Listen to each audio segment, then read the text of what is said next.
bahwa apa yang aku pikirkan, moga-moga seturut dengan apa yang Tuhan pikirkan. Dan disitulah sebagai manusia beriman, kita terus mencari kehendak Tuhan di dalam kehidupan kita. Nggak selalu mudah, tetapi itulah menjadi perjuangan kita. Hanya mungkin terjadi kalau kita membuka diri kita dengan semangat kerendahan hati. Sebagaimana yang diteladankan oleh Santo Yohanes Maria Vianney, di dalam kehidupannya sebagai seorang imam yang dalam tanda petik nggak terlalu pinter-pinter banget, tetapi mengenal Yesus dengan sungguh-sungguh di dalam hatinya, sehingga itu bisa tertampakkan di dalam wujud pelayanan-pelayanan dia, meskipun di desa terpencil, tetapi banyak orang dari luar kota, dari mana-mana, mengenal kota Ars itu, yang tadinya nggak dikenal, tetapi karena kehadiran Santo Yohanes Maria Vianney, mempertobatkan semakin banyak orang. Karena apa yang dia lakukan, apa yang dia pikirkan, apa yang dia ucapkan, seturut dengan apa yang menjadi kehendak Tuhan di dalam dirinya. Mari kita belajar bersama-sama, seturut teladan Santo Yohanes Maria Vianney dan juga kehendak Tuhan di dalam hidup kita. Belajar semakin mengenal dan mencintai Tuhan yang kita imani. Dan jawablah pertanyaan dari Tuhan, menurutmu, siapakah aku ini? Wahai saudara, siapkanlah diri, mari menghadap Tuhan Allahmu. Mari saudara, satukanlah hati di dalam kurban Kristus Tuhanmu. Kita berdosa yang diundang pesta, memuliakan Allah Bapa kita. Marilah menghadap Tuhan Allahmu di dalam kurban Kristus Tuhanmu. Semoga para imammu berpakaian kesucian dan umatmu bersorak kegirangan. Dalam nama Bapa dan Putra dan Roh Kudus. Amin. Rahmat Tuhan kita Yesus Kristus, cinta kasih Allah dan persekutuan Roh Kudus bersamamu. Dan bersama rohmu. Frater, suster, ibu bapak, saudara-saudari, teman-teman muda serta anak-anak yang dikasihi Tuhan. Selamat pagi semuanya. Pagi Romo. Pada kesempatan Ekaristi pagi ini, kita memperingati Santo Yohanes Maria Vianney. Di Seminari Jane Mary tak punya harapan untuk seorang Yohanes Maria Vianney. Nilai rapotnya amat rendah ketika akhirnya ia ditabiskan menjadi imam. Cepat-cepat ia disembunyikan di desa terpencil di mana ia tak akan berbuat kesalahan. Memang tepat, ia tak berbuat kesalahan. Beberapa tahun kemudian, orang tahu di mana letak kota Ars. Dari mana-mana orang besar, kecil, kaya, miskin datang kepada imam sederhana ini untuk meminta nasihat, pengampunan dosa, dan pertolongan. Hidupnya benar-benar sesuai dengan Injil, kehidupan pribadi, hiburan, kemewahan, jauh daripadanya. Yang tak punya harapan ternyata menjadi harapan bagi banyak orang. Saudari dan saudaraku terkasih, mari kita bersama-sama belajar dari Santo Yohanes Maria Vianney sebagai pelindung para imam paroki, belajar kesederhanaan dan juga kerendahan hati dari Santo Yohanes Maria Vianney untuk semakin mengenal Yesus yang diimaninya. Maka marilah kita mengawali Ekaristi kita pada pagi hari ini, seraya kita memohon ampun kepada Tuhan atas segala dosa dan kelemahan kita, agar kita sungguh layak dan pantas merayakan misteri suci ini. Tuhan Yesus Kristus, Engkau diutus untuk menyembuhkan orang yang remuk redam hatinya. Tuhan, kasihanilah kami. Engkau datang untuk memanggil orang yang berdosa. Kristus, kasihanilah kami. Engkau duduk di sebelah kanan Bapa sebagai pengantara kami. Tuhan, kasihanilah kami. Semoga Allah yang Maha Kuasa mengasihani kita, mengampuni dosa kita, dan menghantar kita ke hidup yang kekal. Amin. Marilah berdoa. Allah Bapa yang Maha Kuasa dan penuh belas kasih, Engkau sudah memasyurkan Santo Yohanes Maria Vianney karena kegiatannya sebagai pastor di Ars. Semoga berkat doa dan teladannya, kami berusaha membawa sesama kepada cinta kasih Kristus dan dapat memperoleh kemuliaan abadi bersama mereka. Demi Yesus Kristus, Putramu Tuhan dan pengantara kami, yang hidup dan berkuasa, kini dan sepanjang segala masa. Amin. Mari kita bertekun dalam firman Tuhan. Bacaan dari kitab Yeremia. Beginilah sabda Tuhan. Sungguh akan datang waktunya, aku akan mengikat perjanjian baru dengan kaum Israel dan kaum Yehuda, bukan seperti perjanjian yang telah kuikat dengan nenek moyang mereka, ketika aku memegang tangan mereka dan membawa mereka keluar dari tanah Mesir. Perjanjianku sudah mereka ingkari, meskipun akulah Tuhan yang berkuasa atas mereka. Demikianlah sabda Tuhan. Tetapi beginilah perjanjian yang kuikat dengan kaum Israel sesudah waktu itu. Demikianlah sabda Tuhan. Aku akan menaruh Tauratku dalam batin mereka dan menuliskannya dalam hati mereka.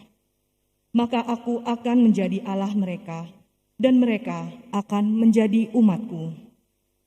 Dan tidak usah lagi orang mengajar sesamanya atau mengajar saudaranya dengan mengatakan, "Kenalah Tuhan." Sebab mereka semua, besar kecil, akan mengenal aku. Demikianlah sabda Tuhan, sebab aku akan mengampuni kesalahan mereka dan takkan lagi mengingat dosa mereka. Demikianlah sabda Tuhan. Syukur kepada Allah. Ciptakanlah hati yang murni dalam diriku, ya Allah. Ciptakanlah hati yang murni dalam diriku, ya Allah. Ciptakanlah hati yang murni dalam diriku, ya Allah. Dan perbaharuilah semangat yang teguh dalam batinku. Janganlah membuang aku dari hadapanmu, dan janganlah mengambil rohmu yang kudus daripadaku. Ciptakanlah hati yang murni dalam diriku, ya Allah. Berilah aku sukacita karena keselamatanmu, dan teguhkanlah roh yang rela dalam diriku. Maka aku akan mengajarkan jalanmu kepada orang-orang durhaka, supaya orang-orang berdosa berbalik kepadamu. Ciptakanlah hati murni dalam diriku, ya Allah. Haleluya, haleluya, haleluya. Haleluya,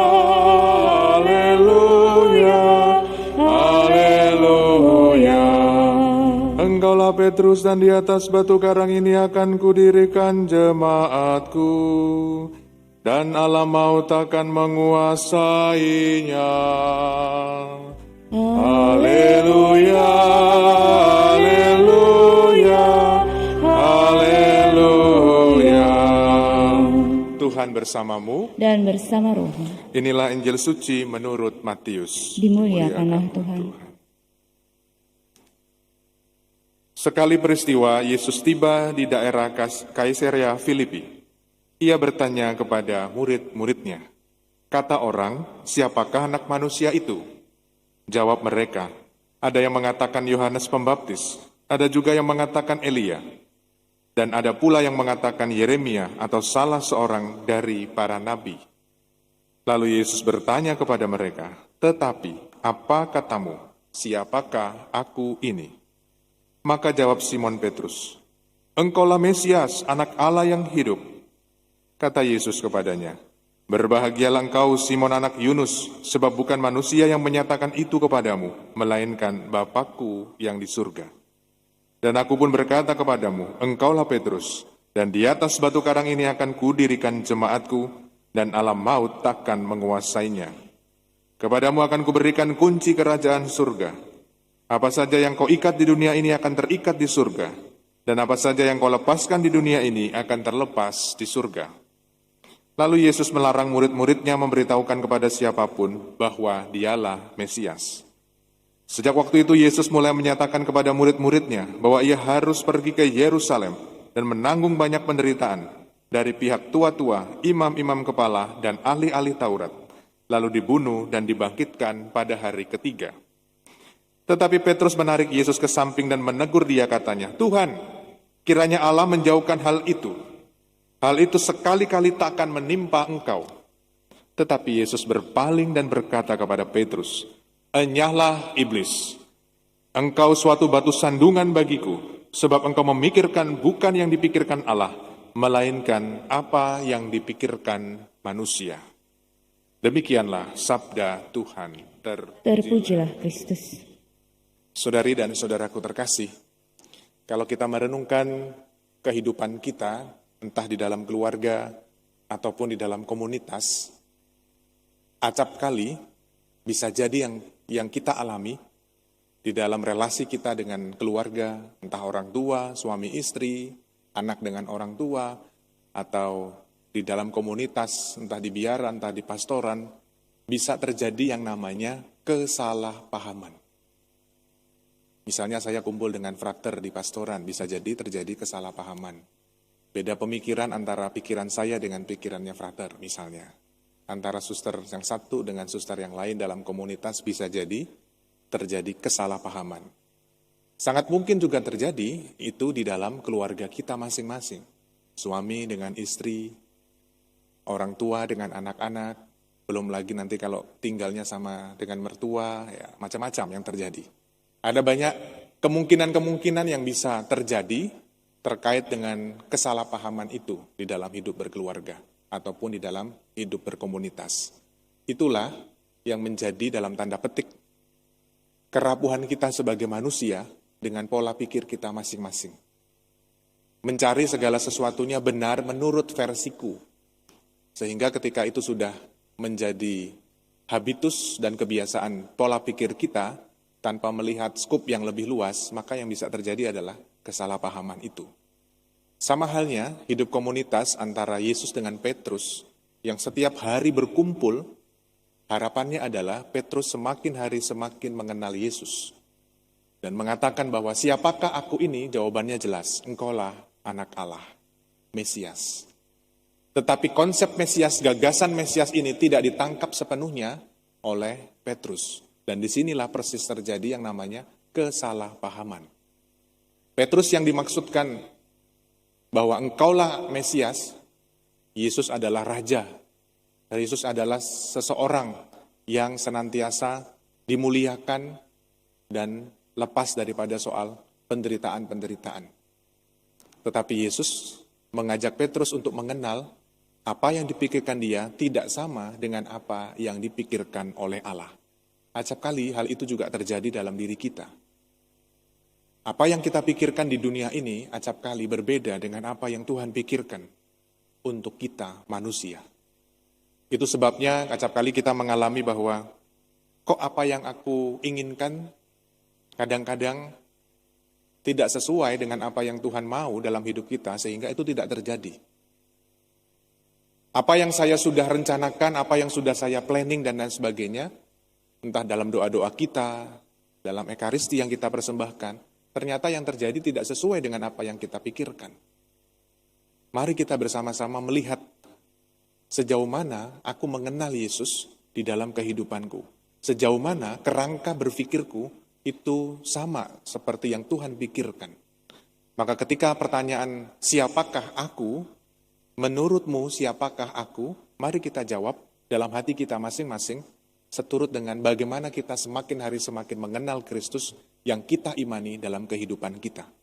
Jangan-jangan selama ini kita merasa bahwa kita sudah mengenal Yesus, kita merasa bahwa kita tahu tentang Yesus dengan berbagai macam ilmu pengetahuan, dengan berbagai macam hal-hal yang kita dapatkan entah dari pelajaran baptis, pelajaran komuni pertama, pelajaran krisma, di kursus evangelisasi pribadi, dan di tempat-tempat lain yang kita pelajari, tetapi belum tentu menentukan kualitas bagaimana aku mengenal Kristus dalam hatiku, sehingga dalam kehidupan sehari-hari tampak bahwa apa yang aku pikirkan, moga-moga seturut dengan apa yang Tuhan pikirkan. Dan disitulah sebagai manusia beriman, kita terus mencari kehendak Tuhan di dalam kehidupan kita. Enggak selalu mudah, tetapi itulah menjadi perjuangan kita. Hanya mungkin terjadi kalau kita membuka diri kita dengan semangat kerendahan hati. Sebagaimana yang diteladankan oleh Santo Yohanes Maria Vianney, di dalam kehidupannya sebagai seorang imam yang dalam tanda petik nggak terlalu pinter-pinter banget, tetapi mengenal Yesus dengan sungguh-sungguh di dalam hatinya, sehingga itu bisa tertampakkan di dalam wujud pelayanan-pelayanan dia, meskipun di desa terpencil, tetapi banyak orang dari luar kota, dari mana-mana, mengenal kota Ars itu, yang tadinya nggak dikenal, tetapi karena kehadiran Santo Yohanes Maria Vianney, mempertobatkan semakin banyak orang. Karena apa yang dia lakukan, apa yang dia pikirkan, apa yang dia ucapkan, seturut dengan apa yang menjadi kehendak Tuhan di dalam dirinya. Mari kita belajar bersama-sama, seturut teladan Santo Yohanes Maria Vianney dan juga kehendak Tuhan di dalam hidup kita. Belajar semakin mengenal dan mencintai Tuhan yang kita imani. Dan jawablah pertanyaan dari Tuhan, menurutmu siapakah aku ini?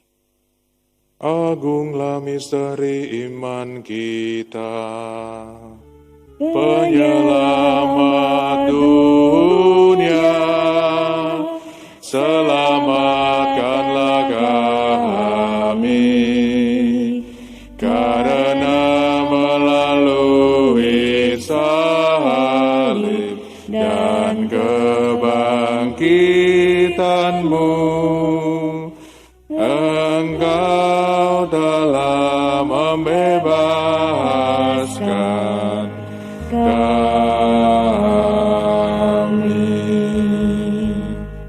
Marilah berdoa. Allah Bapa yang Maha Kuasa dan Maha Rahim, semoga perjamuan suci ini memberikan kami kekuatan ilahi dan keteguhan surgawi, agar kami sungguh menghidupi Engkau di dalam kehidupan kami sehari-hari, dan juga seturut teladan Santo Yohanes Maria Vianney, kami belajar untuk semakin rendah hati di hadapan-Mu dan di hadapan sesama. Semoga kami memelihara keteguhan kurnia iman ini dan menempuh jalan lurus menuju keselamatan abadi. Demi Kristus Tuhan dan pengantara kami. Amin. Suster, frater, ibu bapak, saudara-saudari, teman-teman muda serta anak-anak yang dikasihi Tuhan, terima kasih atas kebersamaan kita dalam Ekaristi pagi ini. Terima kasih kepada seluruh petugas liturgi yang sudah membantu, lektris, prodiakon, suster, koster, pastior, tim AV, dan kita semua yang hadir dalam Ekaristi hari ini, baik di gereja maupun secara offline. Marilah kita terus menjaga kesehatan kita dengan menerapkan protokol kesehatan, tetap memakai masker, jaga jarak, rajin cuci tangan, dan terus menerapkan kedisiplinan kita, meskipun sudah tidak menggunakan bela rasa. Jadi mohon sekali lagi terus dihimbau dan saling mengingatkan di antara kita untuk terus disiplin di dalam menjaga kesehatan dan keselamatan kita bersama. Marilah kita akhiri ibadah kita dengan memohon berkat Tuhan. Tuhan bersamamu dan bersama rohmu. Semoga Allah Bapa yang Maha Baik senantiasa menyertai dan memberkati kita sekalian. Dalam nama Bapa dan Putra dan Roh Kudus. Amin. Saudari dan saudaraku terkasih, pergilah, misa sudah selesai. Syukur kepada Allah.